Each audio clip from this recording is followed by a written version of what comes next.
Guys welcome. इस video में हम बेसिकली फेच करेंगे डेटा जो कि फ़ाइल में सेव हो रहा है, और ये कहाँ पे करेंगे? मॉडल में करेंगे।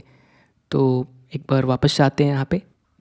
फेचिंग कहाँ पे कर रहे हैं हम? फेच ऑल में, राइट। ये चीज़ पिछले वीडियो में हमने एरर रिटर्न कर दिया था, क्योंकि बेसिकली फेच ऑल कहाँ पे आप कॉल कर रहे हो? कंट्रोलर में, जो कि अगर मैं product.js में जाऊँ, products.js में, तो यहाँ पे देखिए गेट प्रोडक्ट के अंदर आप फेच ऑल कॉल कर रहे हो क्लास के ऊपर, जो कि स्टैटिक मेथड है, और ये रिटर्न कर रहा है ब्लैंक। और ब्लैंक रिटर्न कर रहा है इसलिए आपको यहाँ पे कुछ दिख नहीं रहा, प्रोडक्ट नॉट फाउंड, राइट। क्योंकि एट द एंड आप जो प्रोडक्ट्स हैं उसको पास कर रहे हो प्रॉड्स की पे, और इसको यूज़ कर रहे हैं हम टेम्पलेट में।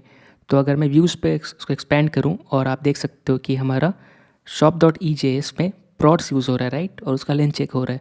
अब ये अगर नहीं है तो आप क्या दिखा रहे हो? पेज नॉट फाउंड, यानी कि बेसिकली इसको डेटा नहीं मिल रहा है। नहीं मिल रहा है, जाहिर सी बात, हमने खुद नहीं दिया है, राइट, ब्लैंक दिया है। तो चलिए स्टैटिक वाले फेच ऑल मेथड पे काम कर लेते हैं। इसको मैं हटा देता हूँ, और यहाँ पे एग्जैक्टली हमें क्या करना है? जो हमने सेव में किया, फाइल को रीड करना है, डेटा उठाना है, रिटर्न कर देना है। तो यहाँ पे सेम fs.read फाइल, और इसके अंदर हमारा पाथ बिल्ट जो ऑलरेडी हमने बनाया, लेकिन हम अभी दूसरे मेथड में पाथ हमने कहाँ बनाया था? सेव के अंदर। तो आप कॉपी कर सकते हो सीधा, इसको बाद में रिफैक्टर कर लेंगे। मैं यहाँ पे पेस्ट कर लेता हूँ, और सेकेंड आर्ग्यूमेंट में आपको कॉल बैक फंक्शन पास करना है, एग्जैक्टली जैसा आपने ऊपर किया है रीड फाइल में, राइट। तो एरर और फाइल कंटेंट, तो मैं यहाँ पे भी सेम कर लेता हूँ एक कॉल बैक फंक्शन, और यहाँ पे अपने को मिलेगा एरर, अगर एरर है तो, नहीं तो फाइल कंटेंट, राइट। इसके बाद बस आपको क्या करना है? अगर लेट से एफ एरर है या फिर ERR है, तो आप रिटर्न कर दो क्या? ब्लैंक एरे, राइट, अगर एरर है तो। और नहीं तो आप रिटर्न कर दो क्या? जेसन डॉट पार्स करके जो भी आपका फाइल कंटेंट है, ठीक है। यानी एरर होगा तो ये रिटर्न हो जाएगा, नहीं तो आपका जो फाइल कंटेंट है वो रिटर्न हो जाएगा, राइट। इसके बाद हम सेव कर लेते हैं और चेक करते हैं यहाँ पे क्या आ रहा है। रिफ्रेश करने पे हम क्या देख रहे हैं? Cannot read properties of undefined reading length. अब ये प्रॉब्लम क्यों आ रहा है?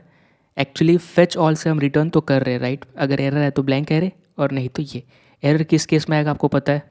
लेट्स से अगर फाइल ही नहीं है तो एरर आएगा उस केस में ब्लैंक। तो अब ये एरर क्यों, अब एक्चुअली ये क्यों दिख रहा है अपने को, right? Cannot read properties of undefined reading dot length. Actually इसलिए हो रहा है कि फेच ऑल आप कहाँ पे कॉल कर रहे हो? product.js, right. यहाँ पे गेट प्रोडक्ट के अंदर ये चीज़ कॉल कर रहे हो, राइट, ये चीज़।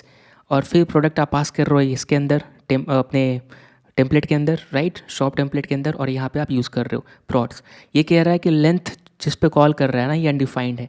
प्रॉड्स इसको अनडिफाइंड मिल रही है इसके हिसाब से, राइट। रीडिंग लेंथ इसको बेसिकली अनडिफाइंड मिला प्रॉपर्टीज़। तो अनडिफाइंड के ऊपर लेंथ तो कॉल नहीं कर सकते, इसलिए एरर आ रही है, इतना पता चल रहा है। लेकिन हो क्या रहा है कि एक्चुअली ये इसको तो डेटा रिटर्न करना चाहिए, क्योंकि बेसिकली फेच ऑल के अंदर हम डेटा रिटर्न कर रहे हैं, राइट। ये चीज़ देखिए, अगर डेटा आया नहीं है तो ब्लैंक एरर, नहीं तो फाइल कंटेंट, राइट। अब यहाँ पे एक चीज़ ध्यान में देना है कि इसलिए नहीं काम कर रहा है क्योंकि ये चीज़ है असिंक्रोनस। यानी फेच ऑल के अंदर हम यहाँ पे एक मेथड कॉल कर रहे हैं fs.read फाइल, और यहाँ पे एक फंक्शन है जो कॉल बैक है। अब इसके अंदर जो भी आप रिटर्न करेंगे ये फेच ऑल को नहीं मिलेगा, राइट। फेच ऑल को रिटर्न नहीं होगा, ये रिटर्न होगा इनर फंक्शन इसको। यानी ये जो भी इसके अंदर रिटर्न करोगे इसको मिलेगा, राइट, इस फंक्शन को रिटर्न होगा। ये इस बाहर वाले को रिटर्न नहीं करेगा क्योंकि ये इसका पार्ट है। तो आपको अब कुछ ऐसा करना पड़ेगा कि बेसिकली आप जो रिटर्न कर रहे हो वो स्टैटिक फेच ऑल मेथड जो भी कॉल करे उसको भी रिटर्न में डेटा मिले, राइट। यानी ये जो भी रिटर्न कर रहे हो। तो इसका तरीका क्या है? सिंपल, फेच ऑल में आपको एक कॉल बैक फंक्शन पास करना पड़ेगा, ठीक है। लेट्स से CB करके मैंने एक फंक्शन का नाम दिया, ठीक है। ये CB आपको यहाँ पे बेसिकली रिटर्न की जगह पे कॉल करना है, और इसके अंदर एरे पास कर देना है, सिंपल, ठीक है। यहाँ भी रिटर्न हटा देंगे, यानी अब आप रिटर्न नहीं कर रहे हो, काम होने के बाद आप दूसरे फंक्शन को डेटा पास कर दे रहे हो, ठीक है, ये चीज़। अब फेच ऑल में अगर मैं जाऊँ यहाँ पे जहाँ पे कॉल हो रहा है, तो ये फेच ऑल में कुछ पास हो रहा है, राइट। यहाँ पे हम देख सकते हैं क्या फेच ऑल में आ रहा है हमारा CB क्या है? हमारा कॉल बैक फंक्शन। मैं यहाँ पे लिख लेता हूँ कॉल बैक FN, ठीक है, ये लिख लेता हूँ, ज़्यादा समझ में आएगा। तो कॉल बैक फंक्शन यानी ये नाम है, इसके ऊपर फंक्शन ही आ रहा है, ठीक है, फंक्शन ही आ रहा है इस नाम से, ठीक है। और इस पर आप इसको कॉल करके डेटा पास कर दे रहे हो। यानी कि फेच ऑल में जो आ रहा है वो फंक्शन है, यानी कि फेच ऑल में कोई ना कोई फंक्शन बॉडी पास कर रहा है जिसको आप यहाँ पे कॉल कर पा रहे हो, राइट, ये चीज़। तो मैं जाऊँगा और यहाँ पे अपने को फंक्शन बॉडी पास करनी पड़ेगी। सो मैंने पास कर दिया, और अपने को यहाँ पे क्या मिलेगा? Products, right. क्यों, कैसे मिलेगा? क्योंकि आप इसको पास कर रहे हो यहाँ पे, और इसके अंदर हम प्रोडक्ट्स को यूज़ कर पाएंगे। तो इसको अब कट करेंगे, राइट, क्योंकि डेटा अपने को इस फंक्शन के अंदर मिल रहा है और हम यहाँ पे पेस्ट कर देंगे, ठीक है। और ये आगे से प्रोडक्ट हटा देंगे। अब ये प्रोडक्ट्स कॉल बैक फंक्शन के अंदर मिल रहे हैं। इसको और समझना है तो ऐसे समझिए कि आपका फंक्शन है, राइट, क्लास के अंदर जो भी है मेथड है फेच ऑल, ठीक है, ऐसा कुछ है। और यहाँ पे फेच ऑल कॉल कर रहे हो, कहीं पे फेच ऑल कॉल कर रहे हो, राइट, यहाँ पे, और आपको डेटा चाहिए बेसिकली, ठीक है। तो आप क्या कर रहे हो, यहाँ पे आपने एक फंक्शन पास कर दिया, फंक्शन लेट्स से कुछ भी, ठीक है। तो लेट्स से मैं एरो फंक्शन पास कर रहा यहाँ पे एज अ बॉडी, ठीक है। आप फंक्शन को आप पास कर सकते हो, ये तो जावास्क्रिप्ट का पार्ट है, हायर ऑर्डर फंक्शन। तो अब यहाँ पे लेट्स से यहाँ पे मेरा प्रोडक्ट मिलेगा, प्रोडक्ट्स, और मैं इस प्रोडक्ट्स को पास कर दूंगा टेम्पलेट में, ठीक है। लेकिन इसको अब भेजेगा कौन, फेच ऑल में। तो फेच ऑल को बेसिकली आप देख सकते हो, फेच ऑल में मैं क्या भेज रहा फंक्शन, तो इसको एक्सेप्ट कर रहा मैं कॉल बैक फंक्शन के नाम से, और मैं यहाँ पे कुछ भी भेज सकता हूँ। तो बेसिकली मान लो हमारा ये रीड फाइल का फंक्शन है कुछ भी, राइट, ऐसा कुछ। तो आप यहाँ पे क्या कॉल कर रहे हो, कॉल बैक फंक्शन कॉल कर रहे हो, मतलब जो भी ये फंक्शन है, और इसके अंदर लेट्स से प्रोडक्ट का डेटा भेज दे रहे हो, प्रोडक्ट डेटा ऐसे भेज दे रहे हो, ठीक है। अब इससे क्या होगा बेसिकली, अगर मैं इसको कंसोल करूँगा, console.log, ठीक है, ये जावास्क्रिप्ट का पार्ट है, वैसे आप स्किप कर सकते हो। अगर मैं इसको एंटर करूँ, ठीक है, तो आप ये देखो मुझे क्या मिल रही है, प्रोडक्ट डेटा। तो बेसिकली कैसे हुआ, ये फंक्शन है, इस फंक्शन को मैंने एक फंक्शन पास किया, राइट, बॉडी पास किया। अब क्योंकि ये फंक्शन की बॉडी है और इस पे जा रही है तो इसको कॉल कर सकते हो, तो इसको कॉल किया गया और इसको डेटा पास किया गया।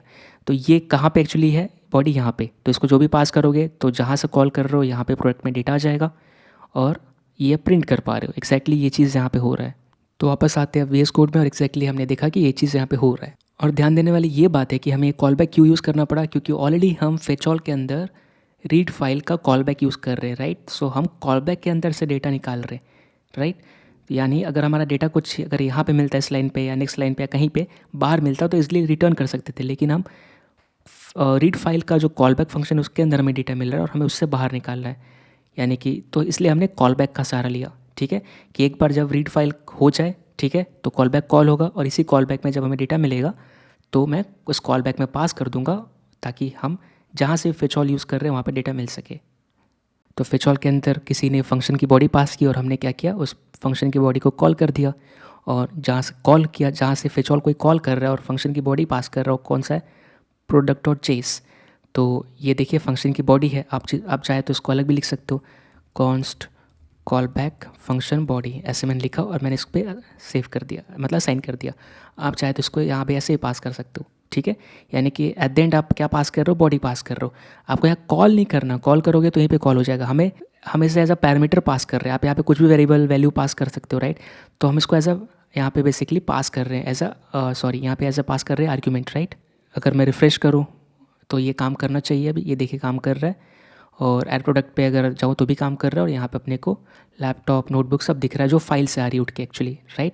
अगर मैं देखूँ प्रोडक्ट डॉट जेसन में तो हमारे पास फाइल्स है, सॉरी फाइल्स में डेटा है, ठीक है, प्रोडक्ट्स डॉट जेसन में। तो आप देखिए कि कैसे कॉल बैक फंक्शन यूज़ करके हम यहाँ पे काम कर पा रहे हैं। तो मैं इसको वापस कट कर देता हूँ यहाँ से यहाँ, तो मैं ये शॉर्टकट लिखता हूँ, मैं क्या करूँगा यहाँ पे पेस्ट कर देता हूँ फंक्शन बॉडी, क्योंकि एट द एंड आप इसको एज अ पैरामीटर पास कर रहे हो और ये अपना काम कर रहे हैं। तो गाइस फाइनली हम अपने प्रोडक्ट को दिखा पा रहे हैं, वो भी कहाँ से, फाइल से, राइट। अभी जो भी प्रोडक्ट्स दिख रहा है कहाँ से आ रहा है, हमारे फाइल से आ रहा है। मैं इसको फॉर्मेट कर सकता हूँ और कुछ ऐसे दिखेगा। तो अब आप काउंट कर लीजिए जितने हैं उतने यहाँ पे प्रोडक्ट दिख रहे हैं, राइट, वो भी डायरेक्ट फाइल से, ना कि कोई एरे से। तो आगे जाके हम डेटाबेस भी यूज़ करेंगे, लेकिन अभी के लिए हमने अपने मॉडल को सेपरेट कर दिया, राइट। कहाँ पे, मॉडल्स के अंदर प्रोडक्ट और जेएस में, और जो कि स्पेसिफिकली पॉइंट कर रहा है किसको, प्रोडक्ट को, राइट। यानी बेसिकली बता रहा है कि अपना प्रोडक्ट का शेप क्या है, क्या उसके साथ हो रहा है, राइट, क्या क्या ऑपरेशंस हो रहे हैं। तो अब आगे बात करेंगे, बेसिकली थोड़ा सा कोड रीफैक्टरिंग कर लेंगे, क्योंकि आप देख सकते हो फेच ऑल के अंदर हमने दो बार यहाँ पे भी यूज़ किया पाथ, यहाँ पे भी हमने पाथ बिल्ड यूज़ किया। तो थोड़ा रिफैक्टर कर लेंगे ताकि कोड छोटा हो जाए। मिलते अगली वीडियो में, तब तक के लिए थैंक यू सो मच।